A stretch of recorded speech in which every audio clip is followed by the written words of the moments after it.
Thank you so much for joining us right here on Trending News at Lookup TV. The hashtag is Trending News.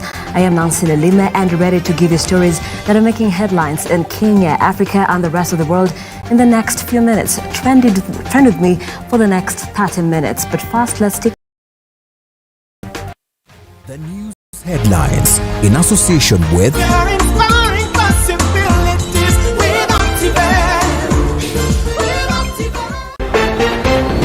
Ahead on Trending News today, 2 killed as police and traders clash in Kahawa West over demolitions of stalls in the area. He does not operate and doesn't have banking relationship with us. Equity Bank denies knowing or loaning Ruto's ally tech businessman Harun Aidin 15 billion shillings. And in the international scene, as the Afghanistan evacuation deadline fast approaches on August 31st, Uganda has received the first batch of refugees early today.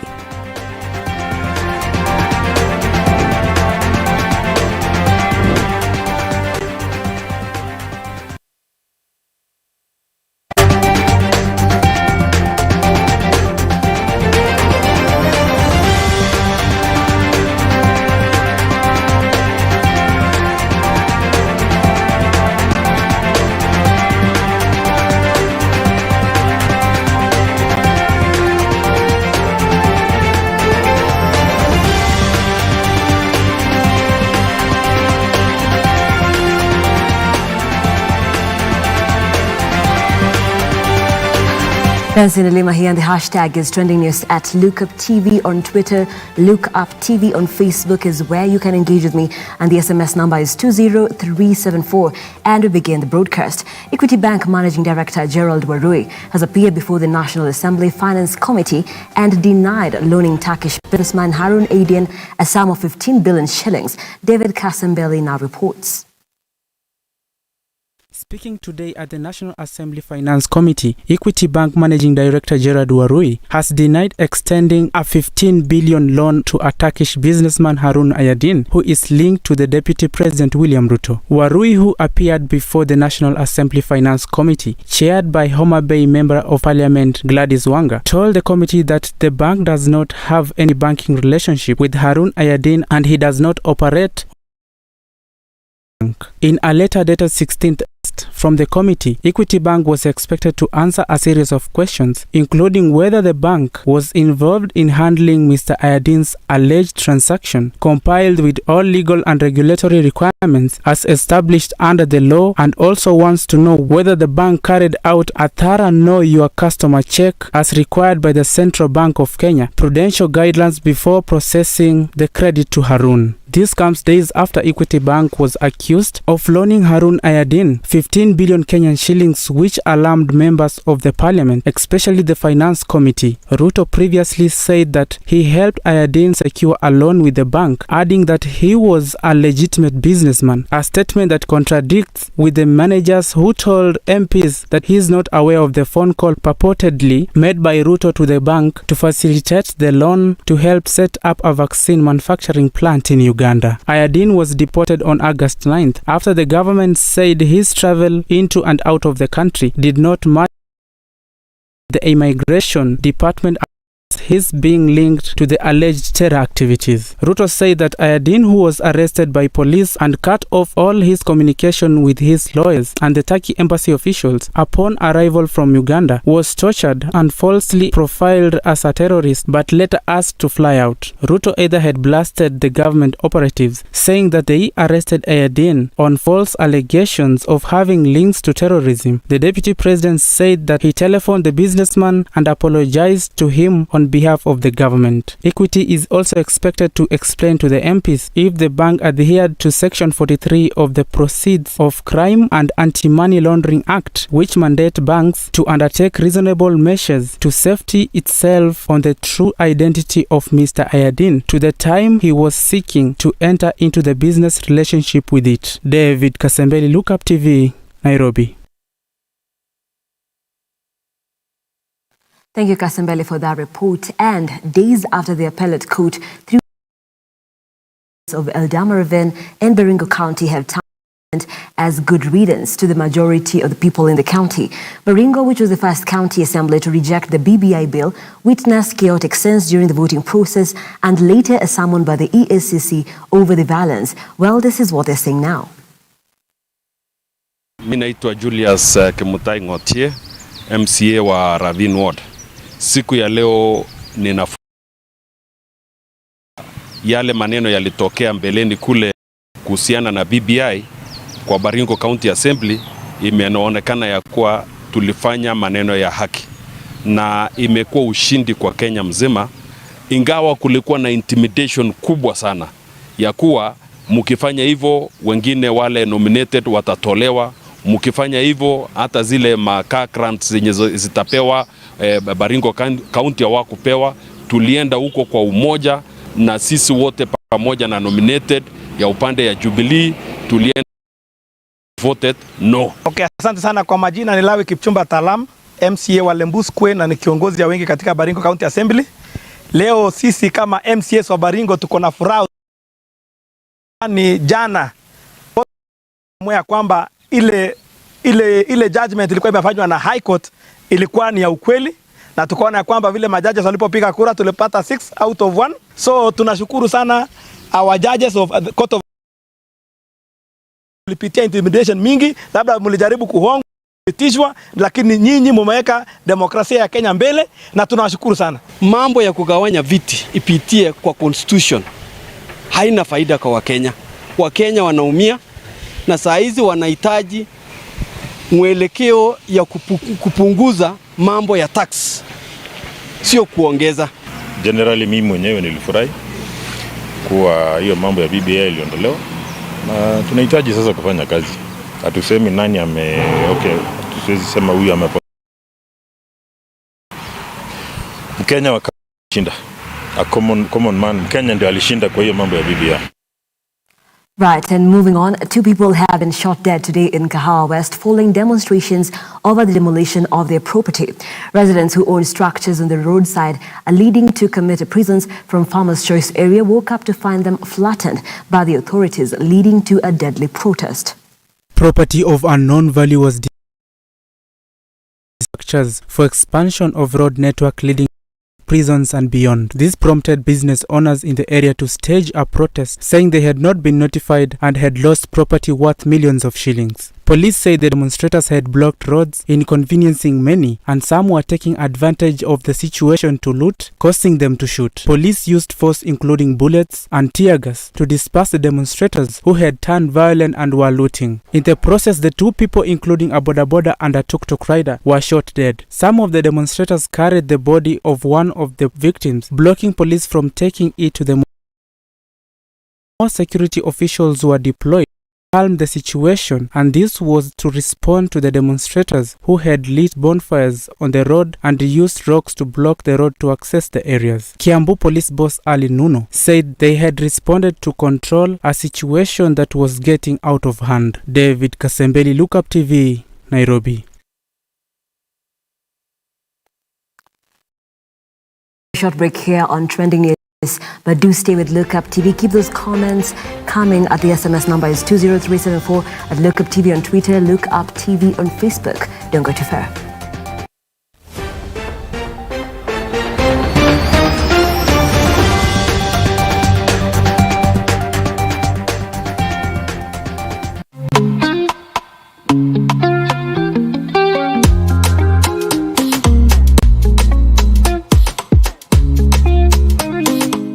Like, follow, subscribe, click the notification button. Join the Lookup TV movement now.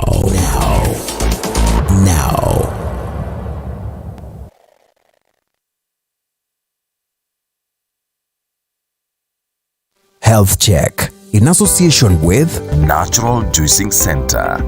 Why avoid self-medication?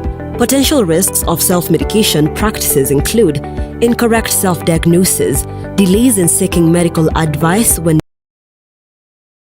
adverse reactions, dangerous drug interactions, incorrect manner of administration, incorrect dosage, incorrect choice of therapy, masking of a severe disease, and risk of dependence and abuse. Always seek medical advice from a certified health practitioner. Health Check in association with Natural Juicing Center. You can now book for any service or order for food supplements on our website www.naturaljuicingcenter.co.ke. You can also visit our center in number 1334 Kahawa Sukari. Natural Juicing Center. Your health is your wealth. Want to grow your business? Broadcast your sermon, share birthday wishes, make funeral announcements, produce adverts and documentaries? Then book and advertise with us today by calling us on +254 700 78893 or email us on sales@look-up.tv. Welcome to Look Up Guest House Retreat and Prayer Center. When you first come in, we will be happy to receive you at our reception, then proceed to our cozy and well-equipped accommodation facilities. We aim to provide our guests with a unique, comfortable and worthwhile experience. Here at Look Up Guest House, we provide our guests with a continuous supply of room amenities.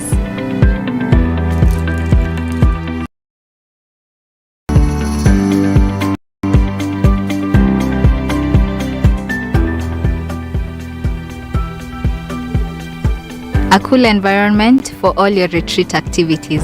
Look Up Guest House Retreat and Prayer Center. For reservation, contact us on info@lookupguesthouse.org or call us on 0746 788 70. Guide in association with Where should I start? If you want to make a headway on building your wealth, simply saving money might not be enough. Your next move to maximize your savings should be to begin investing. Investing is an important building block of a sound financial future and can help you get higher returns from your money than you can get from a savings account or certificates of deposit. Property Guide in association with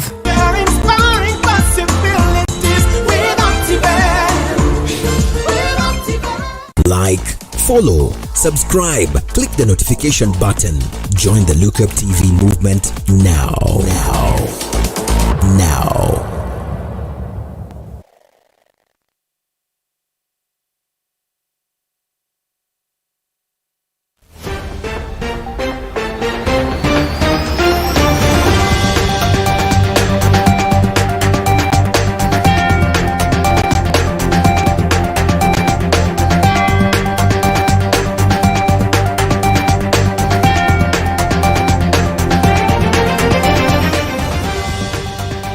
Welcome back. Thank you so much for staying with Look Up TV. The hashtag is trending news.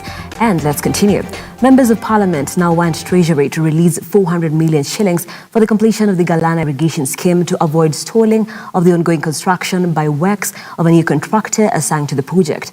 This comes after the National Treasury slashed the amount of money it allocated to the National Irrigation Authority from 600 million shillings to 400 million shillings in this financial year. Person of the Parliamentary Committee on Environment, Water and Natural Resources, Kareke Mbiuki, has said that unless Treasury speeds up the disbursement of funds required by the new contractor to complete the project on time, its completion deadline will be missed. The tender to hire a new contractor for the project was awarded at a cost of 786 million shillings, and the Irrigation Authority was supposed to pay the remainder of 186 million shillings. Mr. Mbiuki says the new contractor has made a good progress with the project but needs the next batch of funds to be availed in order for the construction to go on without stalling.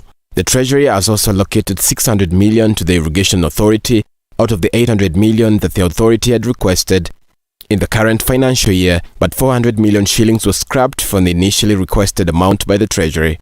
Mbiuki said his committee will continue to agitate for the unreleased funds to be allocated in the supplementary budget due to be tabled in Parliament this October. The Environment, Water and Resources Committee Secretary Sophia Nuhu has said the progress of the Galana project is a good indication that it can be completed and help alleviate the perennial water problems troubling the country year after year. The new contractor, Eriko Kenya, was awarded 797 million shillings tender to complete the model irrigation farm project after the previous contractor had their contract terminated by the Ministry of Water. The Galana Model Farm Irrigation Project is expected to be completed in February 2022. Thank you, Waris Kimathi, for that report. And Treasury Cabinet Secretary Ukur Yatani has revoked the controversial new tax on imported shoes, bringing relief for traders. Yatani, in a letter to the Kenya Revenue Authority, suspended the new tax, which required traders to pay a tax of up to 164.4 shillings per pair of shoes imported into the country. The intervention came after Interior CS Fred Matiang'i had personally vowed to ensure a reduction in taxes following a meeting between Kamkunji traders and KRA on Monday. Shoe importers had since July 1st started paying the new fee at the rate of 164 shillings per pair for leather shoes and 109 per pair shoes for sports shoes. The new tax was requiring the importers to pay an extremely high duty of almost 5 million shillings per 40-foot container. The Treasury CS reverted it to the older tax of 25% per shipment that saw importers pay 2 million shillings per 40-foot container of footwear. The importers had protested over the new tax, saying that it had increased import duty for a 40-foot container to 8 million shillings from 2 million.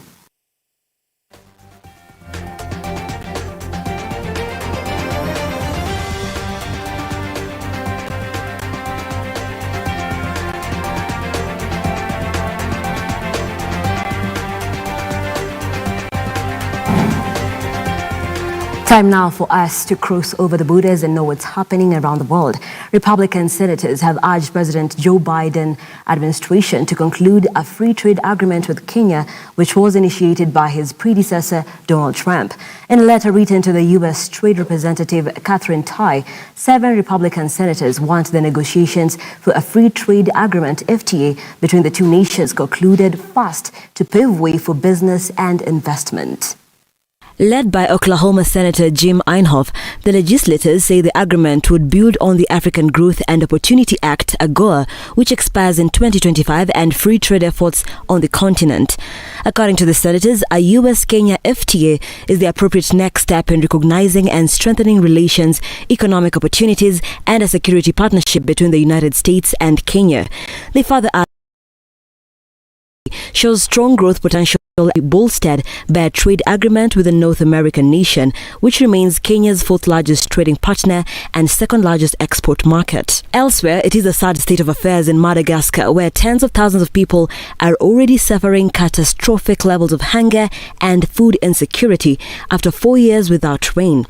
Madagascar, which is experiencing the world's famine, according to the United Nations, has about 30,000 people currently experiencing the highest internationally recognized level of food insecurity, which is level 5.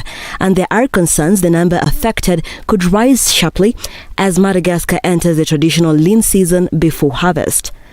Although Madagascar experiences frequent droughts and is often affected by the change in weather patterns caused by El Nino, experts believe climate change can be directly linked to the current crisis. And finally, as the U.S. President Joe Biden gathers pace to finish evacuations from Afghanistan by August 31st, Uganda has announced their refugees from Afghanistan. 51 refugees arrived in the country on Wednesday morning aboard a private chartered plane. The move follows a request from the U.S. government and acceptance by the government of Uganda to temporarily host Afghanistan nationals and other nationals who are in transit to the United States of America. And Uganda on Tuesday last week said it a request from the United States to temporarily host 2,000 refugees from Afghanistan who are fleeing after the Taliban take over.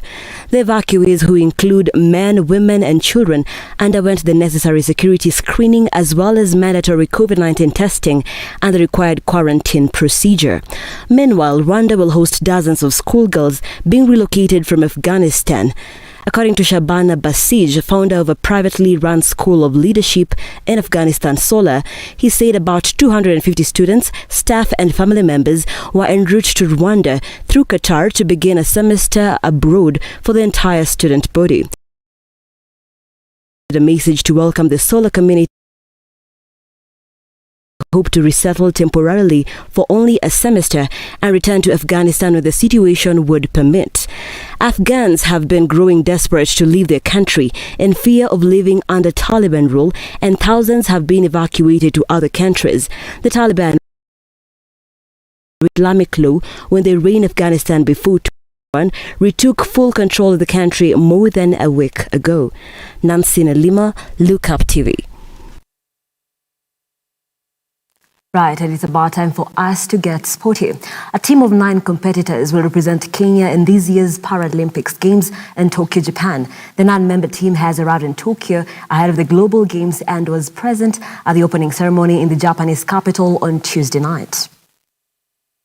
And the moment these athletes have been Kenya will be contesting at the Tokyo Paralympics for the 12th time and will be looking to post a better performance than that achieved at the Rio 2016 Paralympics, where the Kenyan team won gold, 1 silver and 2 bronze medals. One of this year's competitors is powerlifter Helen Wawera, who was Kenya's flag bearer at the opening ceremony and was eyeing gold in the 41 kgs and above powerlifting competition. Kenya's team is led by Captain Rogers Kiprop and also includes past winner Wilson B, who won bronze T11 event at the Rio Paralympics back in 2016. The Paralympics opened with sounds of guitar music and performers headlining the event that has been delayed by a whole year due to the coronavirus pandemic. The Japanese Emperor Naruhito officially opened the games at the Tuesday night event in an empty 68,000 capacity Olympic stadium, with COVID-19 restrictions keeping spectators from the event. The president of the Paralympic Committee, Andrew Parsons, termed the games as the most transformative sports event in the planet and congratulated the athletes for defeating impregnable odds and extraordinary times to participate in the games. Kenya's Paralympic team will be among the 162 teams participating in the sport that come just weeks after the end of the Tokyo. Spectators physically present, 100 officials and VIPs. The event was marked by a splendid parade and display of colors, showcased by about 3,400 Paralympians under a theme proclaiming, "We have wings," of the Afghan flag to show solidarity with nations who were not able to participate in this year's Paralympic Games.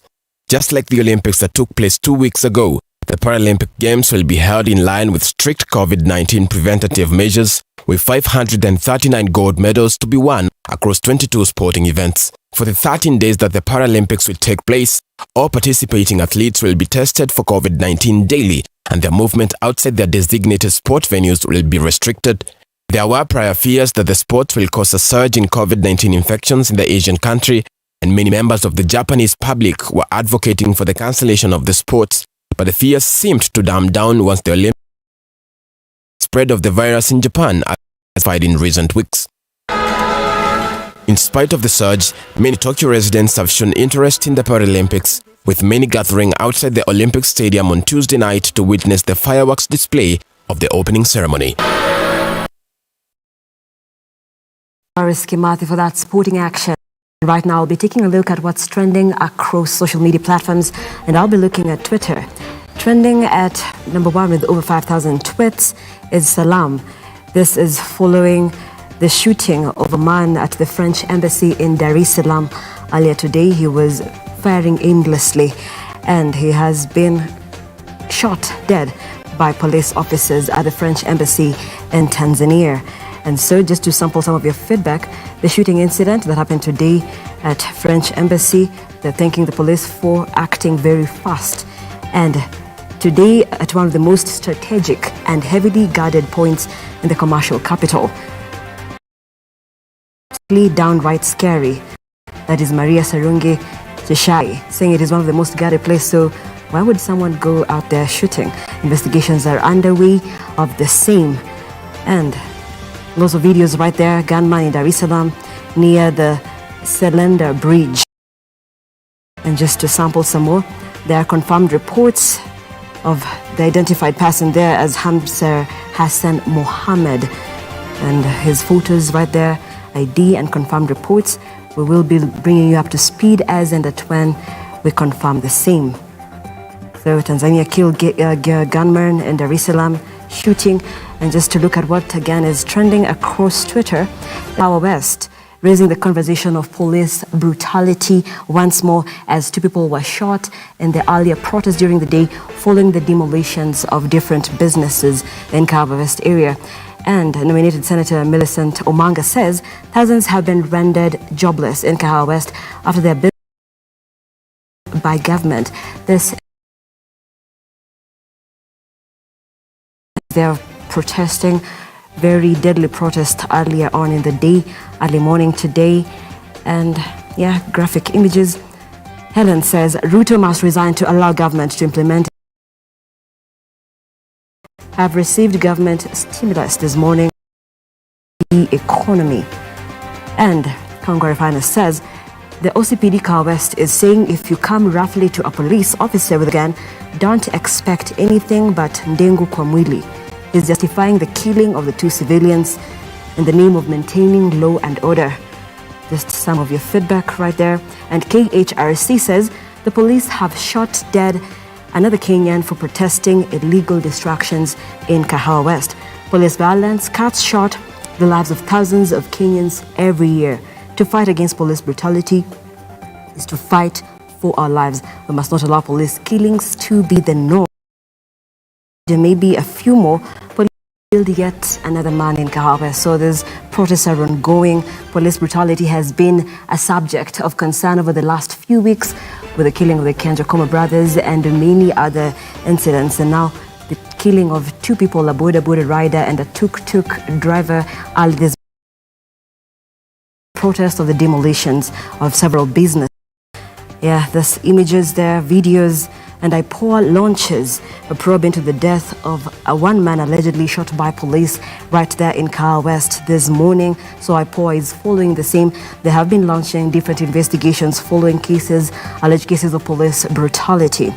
And to read some of your feedback across Facebook, Collins Aluboho says politics and business is like water and fuel. And he goes ahead to say, I like Lookup Guest House. We'll pay a visit soon. Welcome. And with that comment by Collins Aluboho, that is where we conclude our bulletin here on